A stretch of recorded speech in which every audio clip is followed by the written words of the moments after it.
dia a todos, saúdos com a graça e a paz do nosso Senhor e Salvador Jesus, a você também que está nos acompanhando na transmissão pela página da nossa igreja. Deus também abençoe você e sua família. Nós vamos iniciar nosso culto nessa manhã, fazendo a leitura da Palavra de Deus que está em Colossenses, capítulo 1, do verso 13 ao verso 23. Colossenses, capítulo 1, do verso 13 ao verso 23. Acompanhe na sua Bíblia a leitura da Palavra de Deus. Ele nos libertou do império das trevas e nos transportou para o reino do Filho do seu amor, no qual temos a redenção, a remissão dos pecados.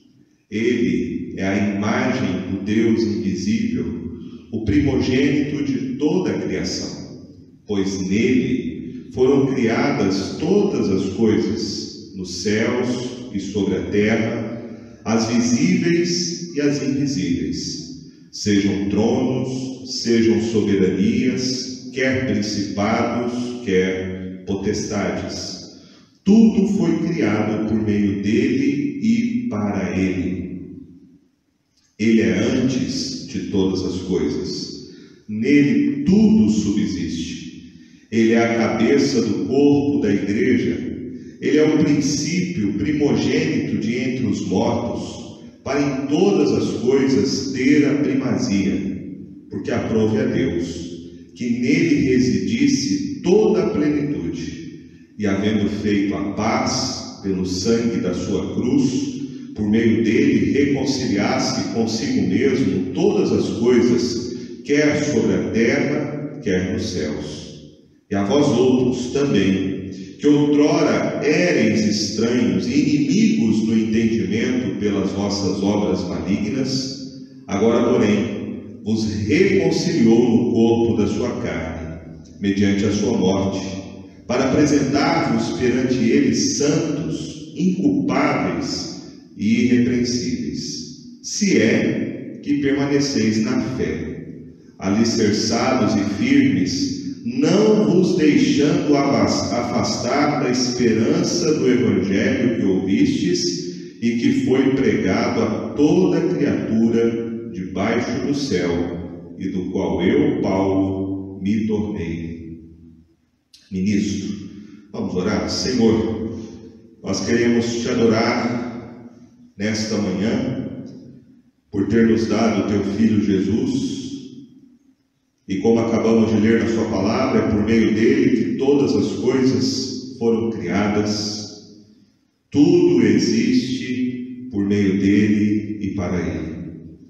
Nós queremos te louvar porque o Senhor, sendo o Deus soberano, santo, justo, também manifestou sobre nós tua misericórdia, tua graça. O Senhor enviou a este mundo teu Filho, Jesus, para ser o nosso Senhor, e Ele é o cabeça da igreja. Nós somos o teu povo.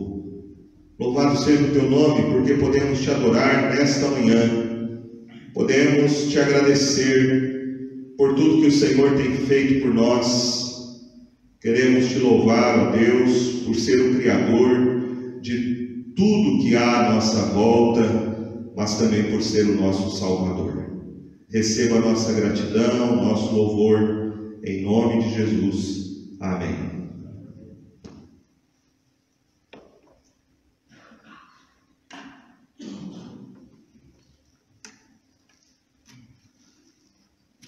Vamos louvar o Senhor cantando o hino 74.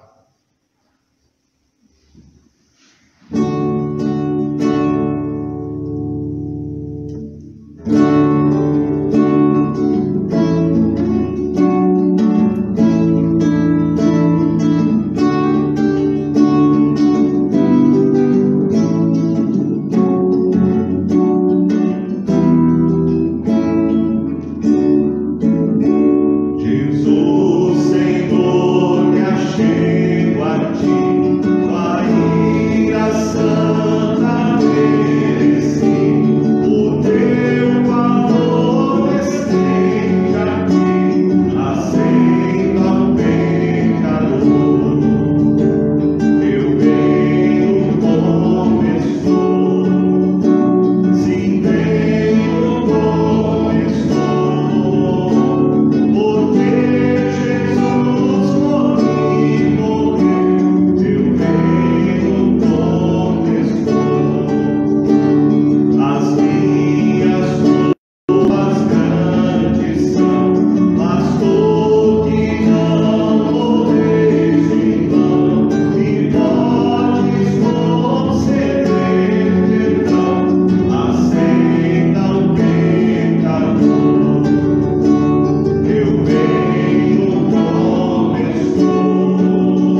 orar nesta manhã, como nós estamos. Ó Pai, nós reconhecemos quão fracos nós somos, pecadores.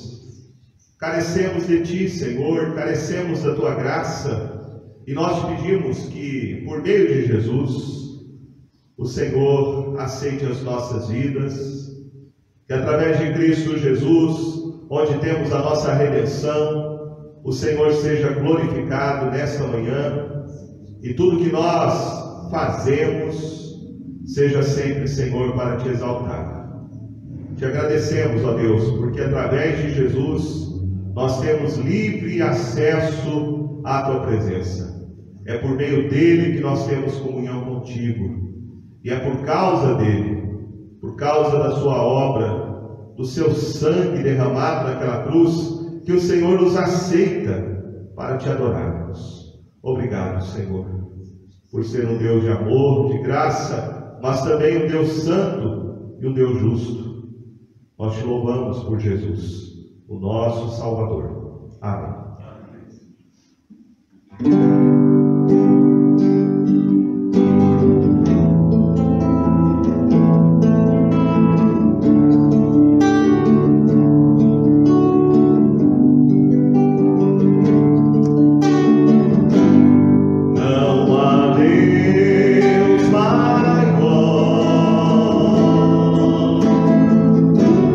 Não há Deus menor.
misericórdia, pela tua graça sobre nós, sobre o nosso país, Senhor. Este momento que nós atravessamos, como cantamos, tu és o Criador de tudo, tudo existe para o teu louvor, até mesmo na calamidade o Senhor pode ser glorificado. E nós fazemos isso nessa manhã. Nós te damos graças por todas as coisas, mas nós também queremos interceder. Que o Senhor olhe para a nossa nação. Senhor, tenha misericórdia do nosso país. Este momento que atravessamos, Senhor, ó Pai, estenda as tuas mãos.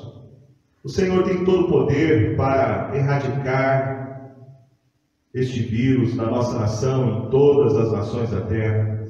O Senhor é a fonte de todo saber, de todo entendimento. O Senhor é a fonte de toda inteligência, e nós pedimos, conceda aos cientistas a capacidade para desenvolverem uma vacina eficaz, ou um remédio eficaz. Ó Pai, abençoe a nossa nação, abençoe os governantes, dando sabedoria, discernimento, que haja paz, tolerância entre os poderes. Ó Senhor, nós pedimos pelos empresários, por aqueles que têm o seu pequeno negócio, por todos os trabalhadores, Senhor, formais e informais. Tenha misericórdia, Senhor, na nossa nação, na economia da nossa nação. Ó Pai, restaura, Senhor, a nossa terra. Nós nos humilhamos diante de Ti, Senhor. Confessamos os pecados, Senhor, de rebeldia, de prostituição, de idolatria do nosso povo, da nossa terra. Tenha misericórdia, Jesus. Sara, Senhor, a nossa terra. Nós clamamos a Ti em nome de Jesus. Amém.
Vamos meditar, irmãos, nesta manhã, o texto que está no Evangelho de João, capítulo de número 2. Evangelho de João, capítulo de número 2, do verso 1 ao verso 12. Nós vamos iniciar uma série de mensagens baseadas no Evangelho de João, olhando através dos milagres que foram registrados pelo apóstolo João, há 7 sinais, 7 milagres que foram registrados no Evangelho de João, que nos apontam para a pessoa e a obra do Senhor Jesus, e nós faremos uma série então de exposições a partir de hoje no Evangelho de João, começando com o primeiro sinal, o primeiro milagre de Jesus que ele realizou nas bodas de Caná, na Galileia. A palavra de Deus diz assim, João capítulo 2, do verso 1 ao 12. 3 dias depois houve um casamento em Caná da Galileia, achando-se ali a mãe de Jesus. Jesus também foi convidado com os seus discípulos para o casamento. Tendo acabado o vinho, a mãe de Jesus lhe disse: eles não têm mais vinho. Mas Jesus lhe disse: mulher, que tenho eu contigo? Ainda não é chegada a minha hora. Então ela falou aos serventes: fazei tudo o que ele vos disser. Estavam ali 6 talhas de pedra que os judeus usavam para as purificações, e cada uma levava 2 ou 3 metretas. Jesus lhes disse: enchei d'água as talhas, e eles as encheram totalmente. Então lhes determinou: tirai agora e levai ao mestre-sala. Eles o fizeram.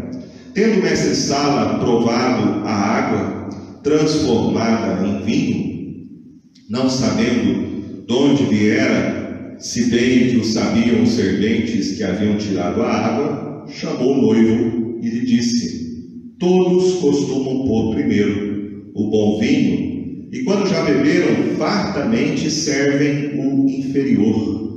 Tu, porém, guardaste o bom vinho até agora. Com este deu Jesus princípio a seus sinais em Caná da Galileia, manifestou a sua glória, e os seus discípulos creram nele. Depois disto, desceu ele para Cafarnaum com sua mãe, seus irmãos e seus discípulos, e ficaram ali não muitos dias. Senhor, fala conosco nesta manhã, tenha misericórdia de nós, que a tua palavra possa revelar quem o Senhor Jesus é e o que ele tem poder para fazer na vida de cada família, na vida de cada lar. Nós te pedimos, tenha misericórdia e manifesta graciosamente a tua presença. Em teu nome, Jesus, oramos. Amém.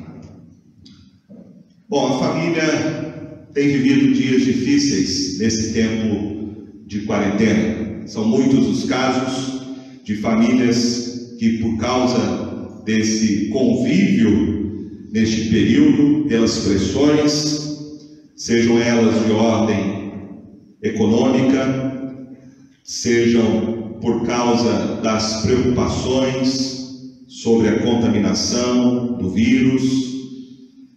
O fato é que a família está vivendo dias difíceis, mas precisamos nos lembrar que a família, ela é um projeto de Deus. E tudo começa na união entre um homem e uma mulher. São muitos os desafios que toda família atravessa nos nossos dias. Eu creio que mais do que casar, permanecer casado é um dos maiores dilemas. Todo casamento começa com romantismo, com uma empolgação, mas igual uma planta que, se ela não for bem cuidada, assim também é a vida conjugal. Expectativas irreais, cobranças, são como uma bomba relógio que a qualquer momento é capaz de explodir dentro da vida conjugal. Há uma estatística que diz que 50% das pessoas que vão sorrindo para o altar no dia do casamento passam o resto da vida chorando por causa do seu casamento. 70% das pessoas que se casam de novo descobrem que o segundo casamento às vezes é mais problemático do que o primeiro, sem levarmos em consideração o impacto que um divórcio causa na vida das crianças, ou até mesmo quando a família vive uma vida dentro do lar, porém este lar está cheio de brigas e desavenças, cobranças. Para o mundo, o casamento é apenas um contrato, assim que as pessoas normalmente olham para a vida conjugal nos nossos dias. Mas segundo a palavra de Deus, casamento é muito mais do que um acordo. Casamento é uma instituição que foi planejada por Deus, pelo Criador. Não é e não pode ser entendido o casamento do ponto de vista apenas de uma necessidade, de um arranjo social. O casamento é, segundo a Bíblia, um projeto de Deus. Casamento é uma relação heterossexual, monogâmica e indissolúvel. Por isso, eu quero começar olhando para o Evangelho de João nesta manhã e vendo que Jesus realizou o seu primeiro milagre num casamento. Jesus mostra a importância do casamento dentro dos planos de Deus. Jesus honra o casamento, não somente com a sua presença, mas realizando o primeiro milagre no seu ministério terreno.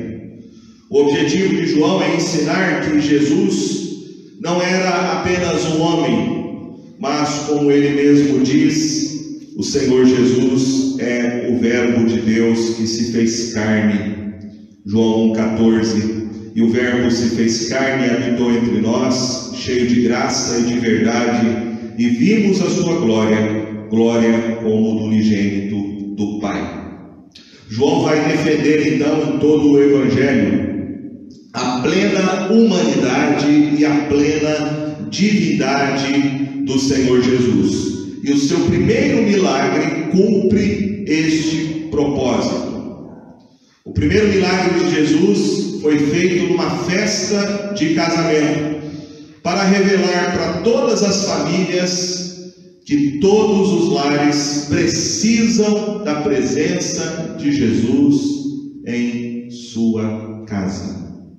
Uma casa sem Jesus é um pedaço do inferno. E eu quero ver com vocês nesta manhã algumas lições sobre o milagre da transformação. Primeira coisa que o texto nos ensina é que a presença de Jesus no casamento requer um convite.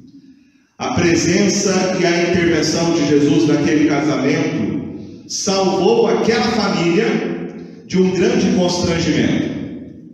A maior necessidade das famílias hoje é da presença de Jesus. O diabo, ele quer destruir a família. O mundo, com seus valores corrompidos, pressionam a família contra a vontade de Deus.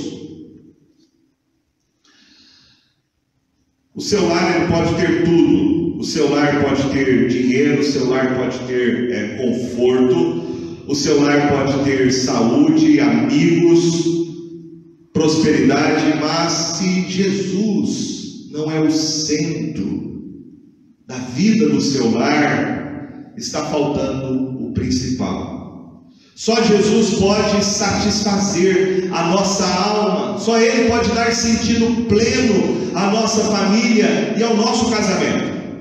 O convite aqui de Jesus estava relacionado com o que havia acontecido nos dias anteriores.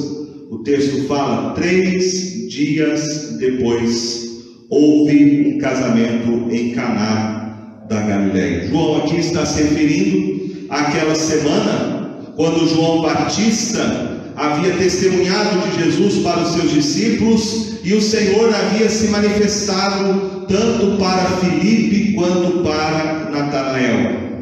e ele foi convidado. Talvez fosse alguém próximo. Alguns sugerem que Jesus foi convidado por causa de Natanael, que era daquela região, e ele estendeu o convite para Jesus. Convidado ou pela noiva, ou por alguém próximo dos noivos. O mais importante, no momento de fazerem a lista dos convidados, eles não deixaram Jesus de fora. O casamento naquele tempo era um grande acontecimento social na Palestina do primeiro século. E aquela celebração poderia durar até mesmo uma semana inteira. Ao contrário de casamentos modernos, que são tradicionalmente pagos pela família da noiva, o noivo naquela época era o responsável pelas despesas de toda a cerimônia conjugal. O casamento marcou então um ponto culminante de um período que nós hoje chamamos de noivado. Durante este período, o que muitas vezes poderia durar vários meses, o casal era considerado legalmente homem e mulher. Você vê isso naquela ocasião, quando diz o texto em Mateus capítulo 1, versos 18 e 19, que José estava desposado já, havia um compromisso legal para que ele se casasse com Maria, o que hoje nós chamamos de noivado, mas naquela época era muito mais do que apenas um noivado. Normalmente eles viviam juntos até a consumação do casamento, e na consumação do casamento era feito então esta festa, onde se reunia os amigos e todos os familiares, mostrando que o casamento naquela época envolvia um testemunho público de união. Na noite da cerimônia, geralmente uma quarta-feira, o noivo e os seus amigos iam para a casa da noiva, e eles eram acompanhados por seus amigos e familiares à casa do noivo, onde então era realizada uma festa, um banquete. Toda a celebração terminava então no casamento real. Aquele casal se unia diante do Senhor numa só carne. O texto nos diz que o convidado mais importante naquele casamento foi a presença do Senhor Jesus, que é o Criador do casamento. João diz no capítulo 1, verso 3, todas as coisas foram feitas por intermédio dele, e sem ele nada do que foi feito se fez. Ao participar Jesus desse casamento e realizar o seu primeiro milagre, Jesus, ele santificou tanto a instituição do casamento como a própria cerimônia. O casamento é uma união sagrada entre um homem e uma mulher, que se tornam um aos olhos de Deus. A cerimônia é um elemento essencial dessa união, pois através dela o casal faz um voto publicamente de permanecerem unidos até que o próprio Deus os separe pela morte. Você vai encontrar isso em toda a Escritura, no Antigo e no Novo Testamento. Nós vemos que o casamento sempre envolve uma cerimônia pública, um juramento público diante de todos os presentes, mas principalmente diante de Deus. Quando Jesus participou dessa celebração, ele foi bem diferente do seu antecessor, que havia preparado o seu caminho, que era João Batista.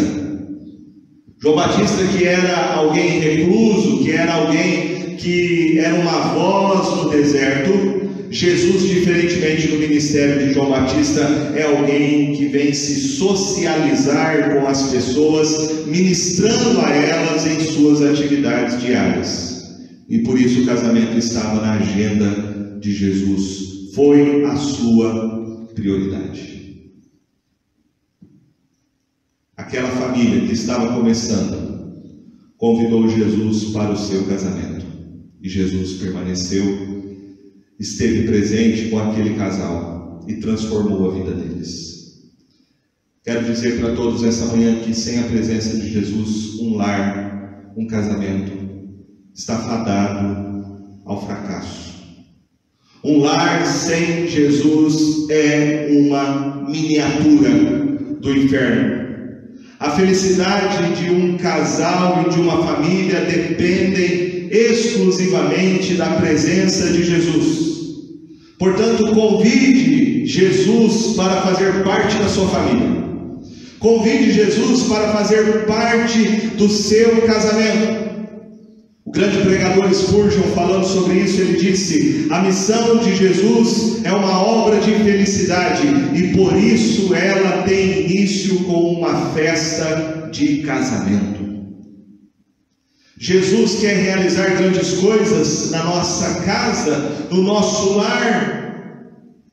Ele pode transformar qualquer situação, por isso precisamos convidar Jesus para ser o principal convidado na nossa família, para ele ter a primazia nos nossos relacionamentos.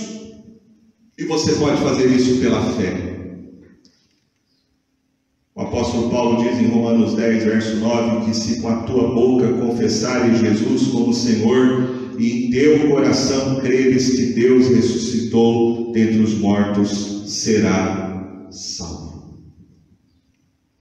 Convide Jesus para entrar na sua família.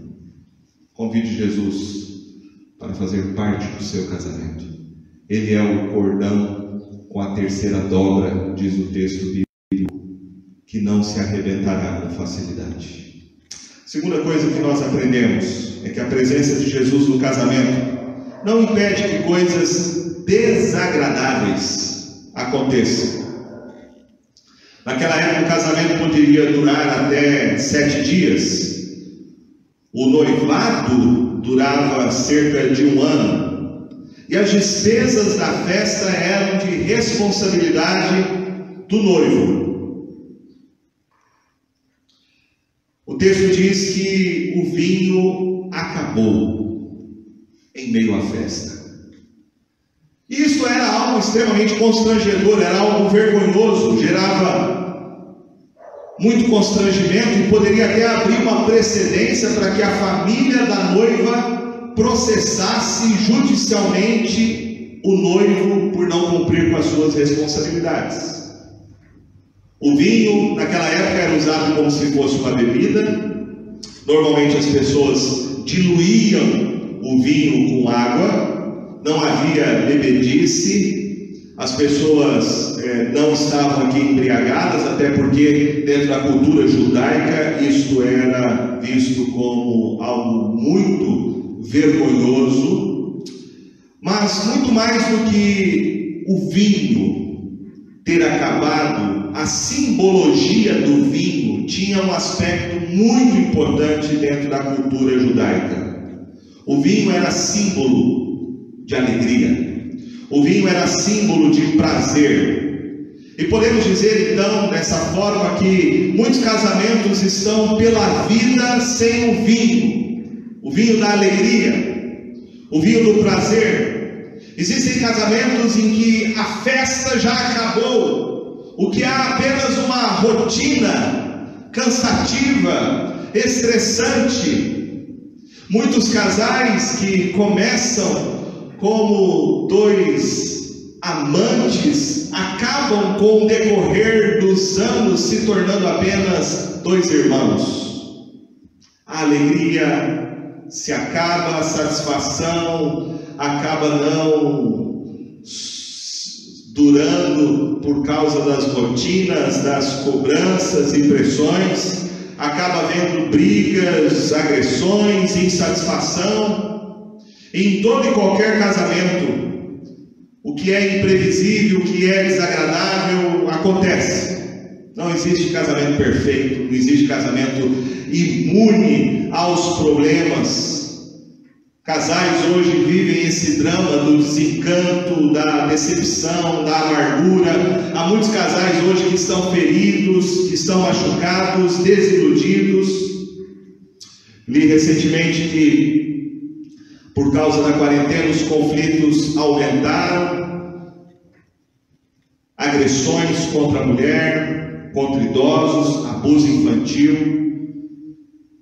Existem famílias que estão sofrendo nos seus lares. E aqui nós temos algo muito interessante para aprender nesse texto. E nós aprendemos com um personagem, Maria. Nós podemos aprender algo interessante com Maria aqui. Maria era uma das mulheres que estava na festa do casamento. Ela é chamada aí no texto de a mãe de Jesus. Aliás, João, no seu evangelho, nunca vai se referir a Maria pelo nome. Ele sempre usa essa expressão, a mãe de Jesus.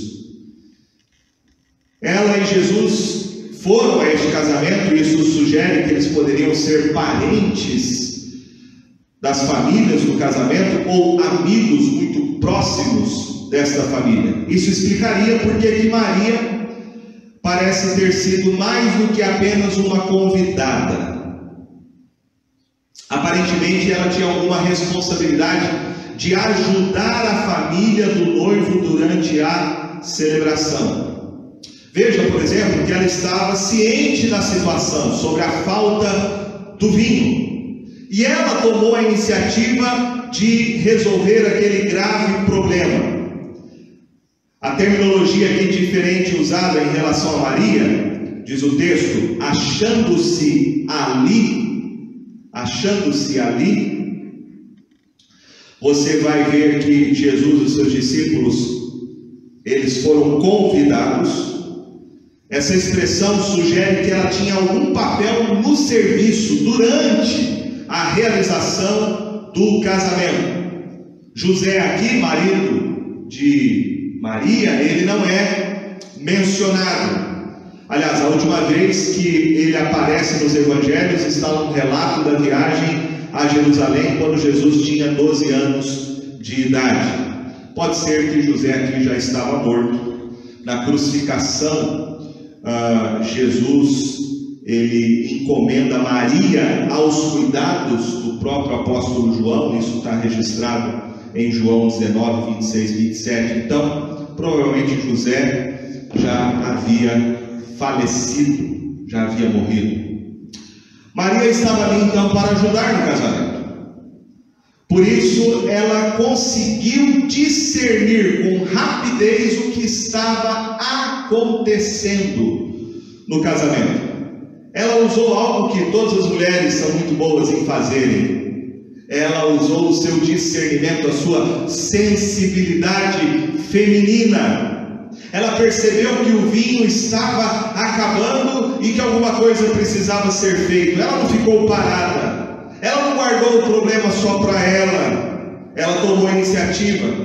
Ela estava ligada com o que estava acontecendo à sua volta. Nós aprendemos aqui com Maria a importância de nós discernirmos na família os problemas que estão acontecendo.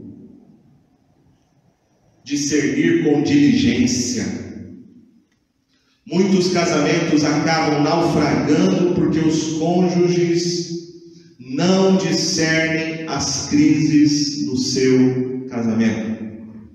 Não existe mais diálogo, conversa, não há mais intimidade, o respeito acabou. Muitos casais hoje em dia, até mesmo nesse período agora de quarentena, estão distantes um do outro. Não enfrentam juntos as dificuldades, protelam as decisões, abrindo a porta para o caos da vida familiar. E quando nós não tomamos uma atitude, quando nós não agimos de maneira preventiva, quando deixamos o tempo passar, às vezes quando tentamos buscar uma solução para o casamento já é tarde demais. Nós precisamos recorrer prontamente à pessoa certa na hora da crise conjugal. E Maria fez isso, ela buscou a Jesus. Ela levou o problema à pessoa certa. E por que ela fez isso? Bom, se ela esperava que Jesus fosse realizar um milagre, isto não está claro. Uma vez que Jesus nunca tinha realizado nenhum milagre antes. Este é o seu primeiro milagre no ministério público. No entanto, Maria sabia melhor do que ninguém quem Jesus é. Ela estava bem ciente, desde o seu nascimento virginal milagroso, e as coisas incríveis que foram faladas pelo anjo Gabriel sobre Jesus, pelos pastores, por Simeão, por Ana. O texto bíblico diz que ela meditava e guardava essas coisas no coração. As declarações e testemunhos que falavam sobre Jesus ao longo dos anos. Ela também deve ter ouvido falar o testemunho de João Batista acerca de Jesus e da sua missão, confirmando no coração dela o que ela já sabia a respeito de Jesus. Pode ser que ela estava tentando aqui revelar publicamente, ao fazer um pedido para Jesus, que ele é o Messias. E a resposta de Jesus para aquela mulher, usando essa expressão, ele disse no verso de número 4, mas Jesus lhe disse: mulher, que tenho eu contigo, ainda não é chegada a minha hora. Quando Jesus responde, mulher, que tenho eu contigo, é uma expressão aqui idiomática, que exige uma resposta retórica, o que duas partes em causa têm em comum. Essa pergunta tem o objetivo de manter um certo distanciamento entre as duas pessoas.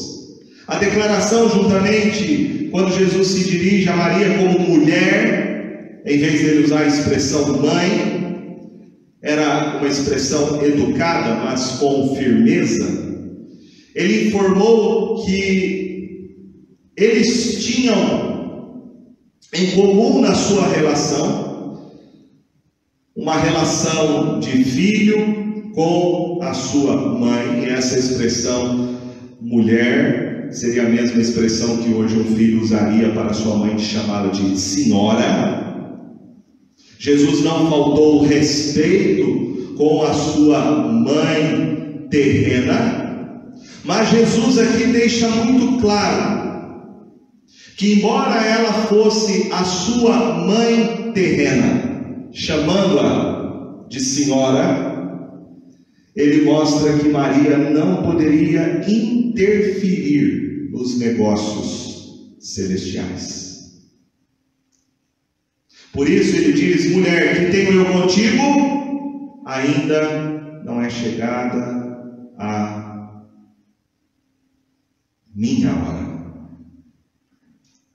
Quando Jesus usa essa expressão, ainda não é chegada a minha hora, ele está se referindo à sua hora, seu momento em que ele seria crucificado numa cruz. Isso apoia a ideia, uma possibilidade de que Maria foi conscientemente pedindo a Jesus para se revelar como Messias naquele momento. Jesus deixou claro para ela que ele iria agir de acordo com o calendário que Deus decretou antes da fundação do mundo, não o calendário dela ou o calendário de qualquer pessoa. Ou seja, Jesus não veio para cumprir um plano humano, terrestre, ele veio para cumprir um plano celestial, e o que ele quer mostrar que ainda não é chegada a minha hora, é que essa hora foi marcada dentro dos planos soberanos de Deus. Era a hora messiânica, onde Jesus revelaria quem ele é. O milagre que ele faz logo em seguida tornaria de certa forma isso um pouco claro para as pessoas que ali estavam naquela festa, porque este milagre é uma espécie de testemunho de quem Jesus é, de que ele é o Deus que se fez carne, ele é o único Salvador.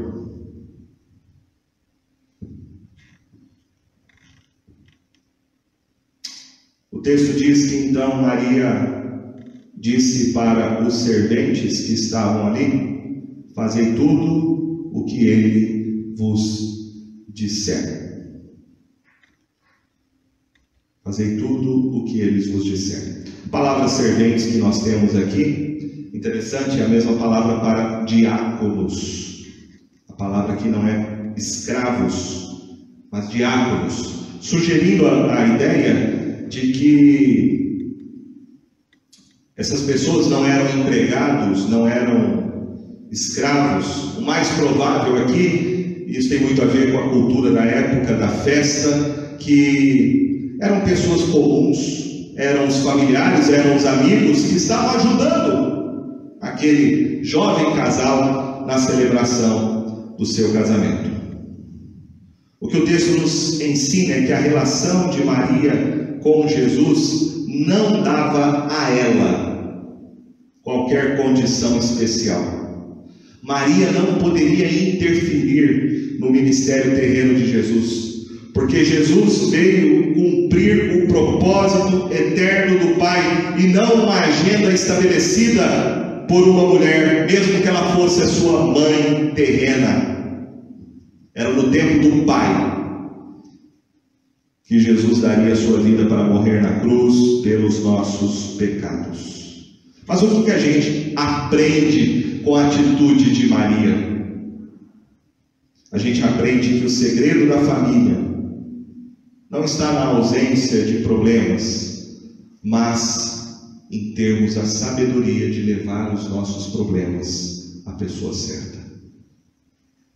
É a única pessoa que pode resolver os problemas conjugais. É o Criador do casamento, é o Senhor Jesus. Muitas famílias hoje em dia buscam resolver os seus problemas onde não há solução para eles. Buscam ajuda em caminhos que somente os fazem desviar mais ainda do verdadeiro caminho da alegria, da felicidade.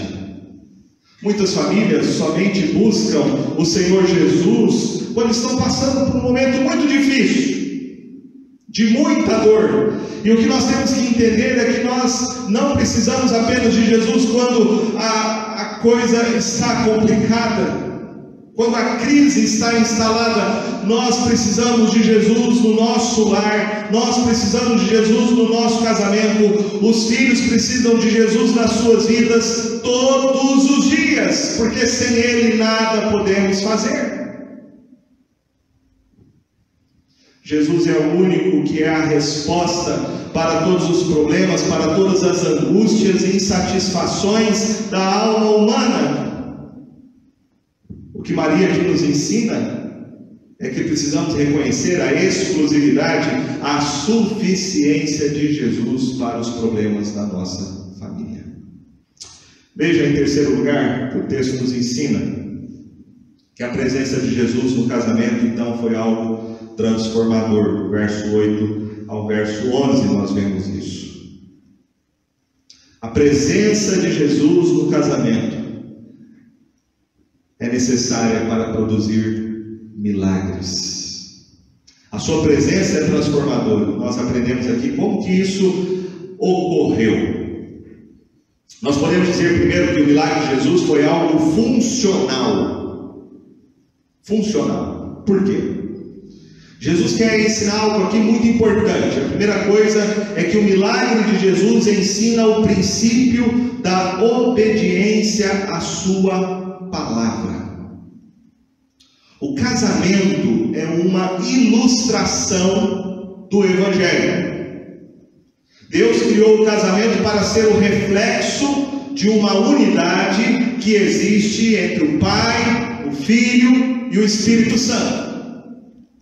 E dentro dessa unidade que existe entre a Trindade, existem funções específicas e papéis específicos entre cada um deles.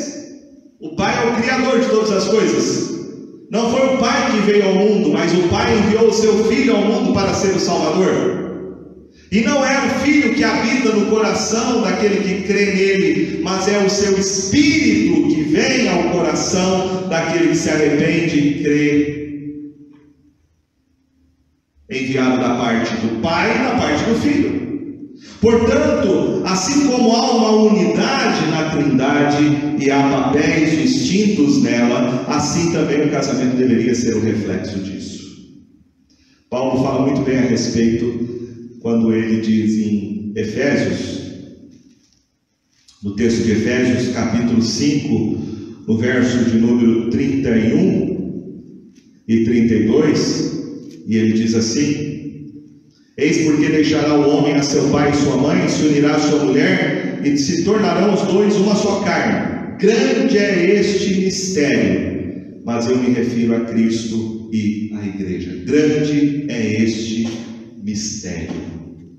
O casamento, então, tem esse aspecto misterioso, porque ele é a revelação dessa funcionalidade que existe na Trindade e, ao mesmo tempo, a unidade que sempre existiu entre o Pai, o Filho e o Espírito Santo. 3 pessoas, um único Deus. Assim deve ser o casamento.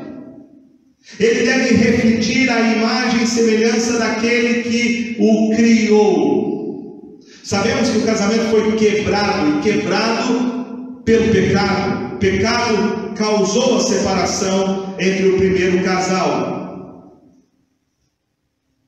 Por isso, Jesus ensina neste milagre que o retorno à sua palavra é fundamental para todas as famílias experimentarem o poder transformador do Evangelho. Veja que Jesus fez o milagre a partir da obediência. O texto nos mostra que nem Maria, nenhum dos discípulos podia resolver o problema naquele casamento. O texto nos ensina que foi necessário a obediência humana para que aquele casal experimentasse o milagre da transformação da água em vinho. A ordem de Jesus parecia ser algo absurdo.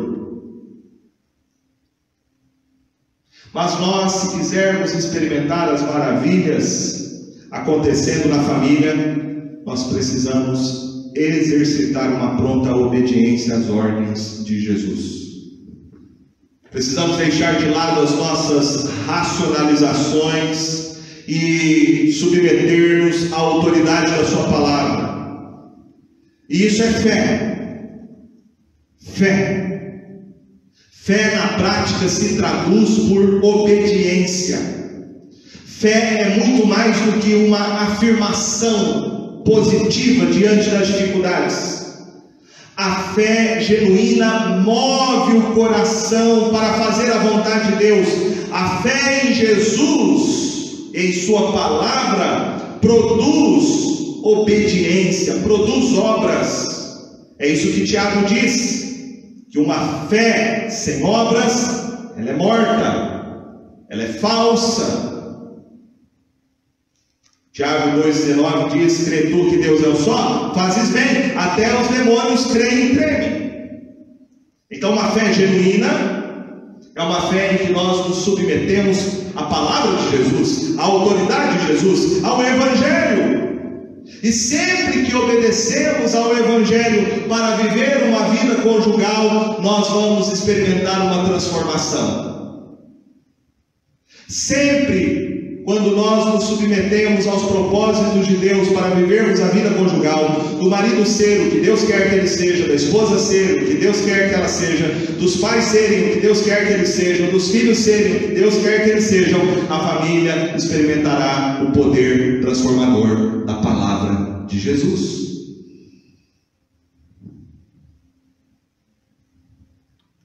Sempre que uma família se dispõe a colocar o Evangelho no centro das suas relações, o vinho da alegria será experimentado. Nós precisamos ser guiados pela fé, não pelos nossos sentimentos.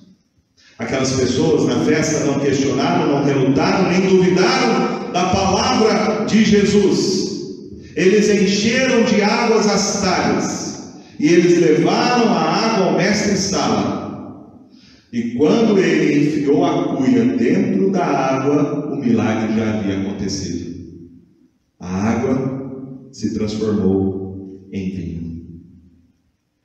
O milagre aqui é milagre mesmo, porque o texto fala que as talhas foram enchidas totalmente. Não havia possibilidade para fraude. Não havia possibilidade para qualquer manipulação. Veja que também nesse milagre Jesus, ele eliminou o fator do tempo, porque para fazer vinho tem todo o processo: produção, fermentação, armazenamento, tudo isso foi eliminado. O texto fala que eram 6 talhas de pedra, e a medida usada aqui, diz o texto, cada uma delas cabiam 2 ou 3 metretas. Essa palavra metreta era uma medida antiga usada pelos gregos. Cada metreta correspondia mais ou menos a 20 a 30 litros de água. Ou seja, mais ou menos 90 litros em cada talha. Eram 6, somando 540 litros de vinho. Jesus fez esse milagre instantaneamente. E um milagre abundante.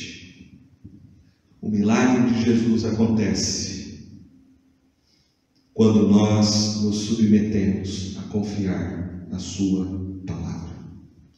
Quando nós fazemos o que Jesus ordena, mesmo que seja contrário à situação, quando nós obedecemos Jesus pela fé, nós experimentamos as maravilhas de Deus na nossa família. Feliz será a família que vive pela fé. O casamento que não se deixa ser conduzido pelas emoções, mas que caminha em submissão e autoridade da palavra de Cristo. Este casamento e esta família experimentará o poder transformador do Evangelho. Segunda lição que o texto nos traz no milagre é que Jesus ele tem o melhor para nós. E quando Jesus intervém, o melhor sempre vem depois. O vinho que Jesus ofereceu era de melhor qualidade. Para se certificar que era aceitável, tinha que o mestre-sala, um maître, ele tinha que degustar a comida, ele tinha que degustar a bebida antes de ser servida aos convidados. E ele provou então aquela água transformada em vinho, embora o texto fale ele não sabia de onde veio. Naturalmente os servos sabiam de onde tinham tirado a água, e ele ficou surpreso com a qualidade deste lote de vinho. Ele chamou o noivo e disse: todos costumam pôr primeiro o bom vinho, e quando já beberam fartamente servem o inferior. Tu, porém, guardaste o bom vinho até agora. Veja a sua surpresa, e sem dúvida do noivo também, que não sabia. Parecia que o noivo tinha guardado o bom vinho por último. Certamente era o vinho mais doce, o vinho mais fresco. Este vinho não veio de um processo normal de fermentação a partir das uvas, videiras, terra, do sol. O Senhor trouxe a existência a partir do nada, isso revela quem Ele é. É isso que João diz no capítulo 1. No princípio era o Verbo estava com Deus, o Verbo era Deus, Ele estava no princípio com Deus, todas as coisas foram feitas por intermédio dele, sem Ele nada do que foi feito se fez, a vida estava nele, a vida era a luz dos homens. É isso que João quer mostrar. Ele é o Criador de todas as coisas, é o Senhor Jesus, o Verbo que se fez carne e veio habitar entre nós. Jesus, como Filho eterno do Pai, participando da criação de todas as coisas, Ele sempre faz o melhor, e assim Ele começa o seu ministério terreno. Ele, somente Ele tem poder para transformar. A vida com Jesus não tem decepções. Com Jesus, os melhores dias da vida conjugal não foram os dias da lua de mel. Os melhores dias estão pela frente. Quando Jesus intervém no casamento, o amor é restaurado, a alegria é restaurada, porque a comunhão que foi quebrada pelo pecado é restaurada com o Pai por meio de Jesus.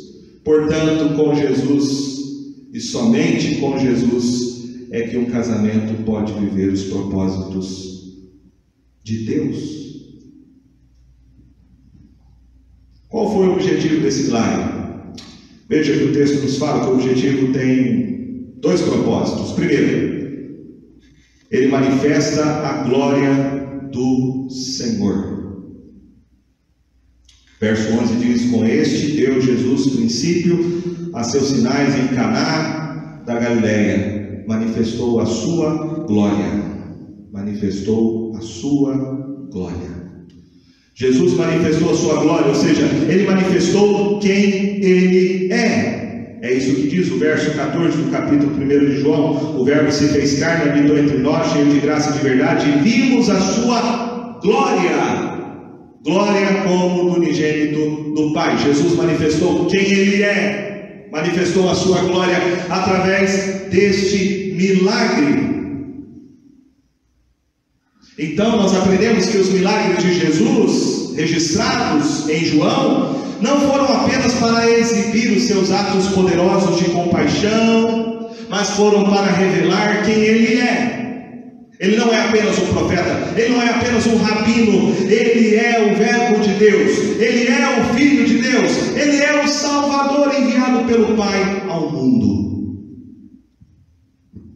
O segundo objetivo, diz o texto, os seus discípulos creram nele.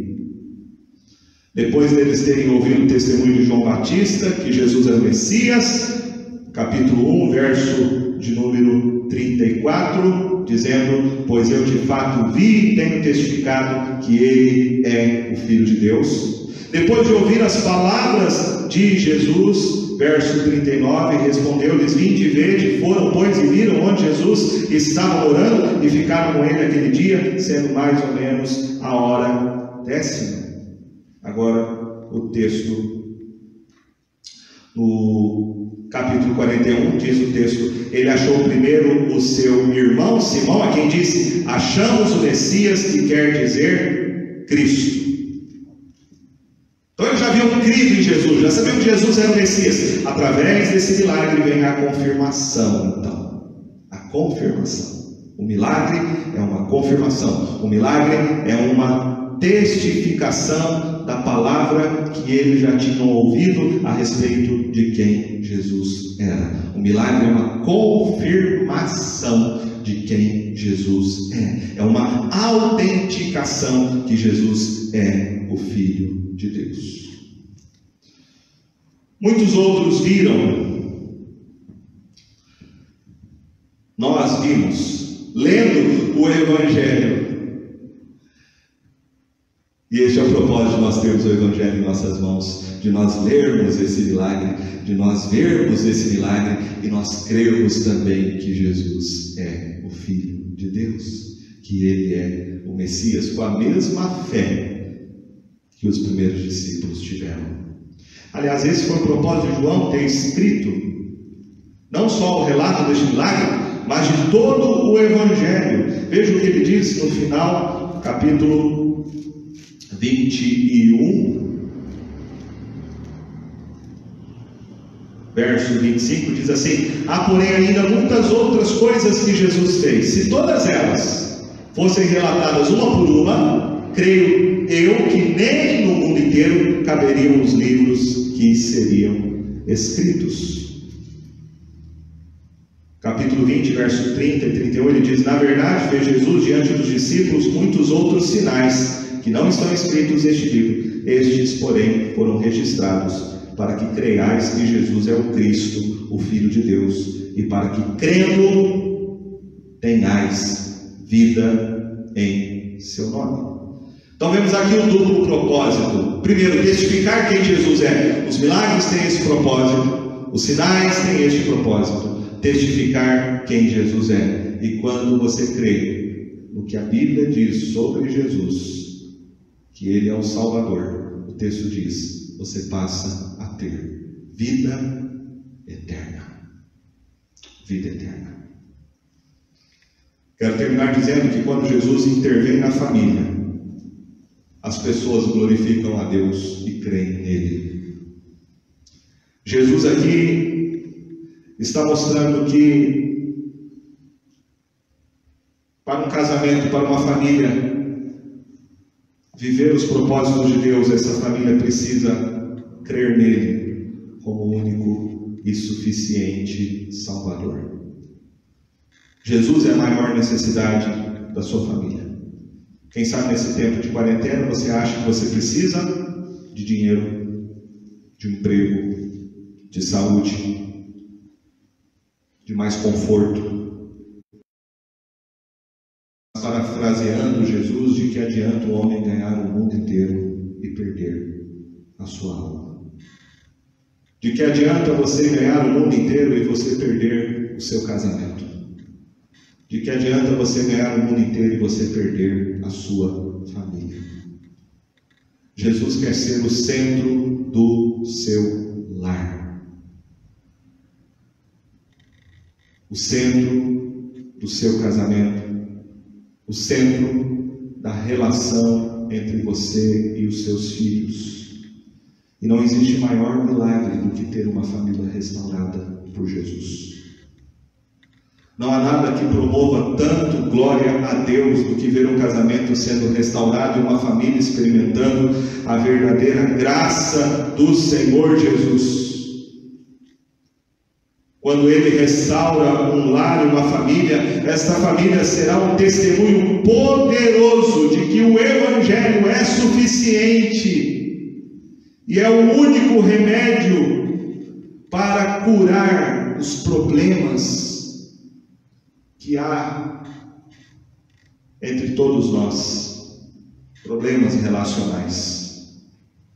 Jesus é a resposta, é a solução. Por isso eu quero convidar você nessa manhã a entregar sua família nas mãos de Jesus, o Criador dela. Se a sua família está quebrada, se a sua família está com problemas, entregue nas mãos daquele que tem o poder para consertá-la. É o Senhor Jesus. Ele pode fazer um milagre. Creia nele. Creia nele. Entregue tua vida a Jesus. Convide Jesus.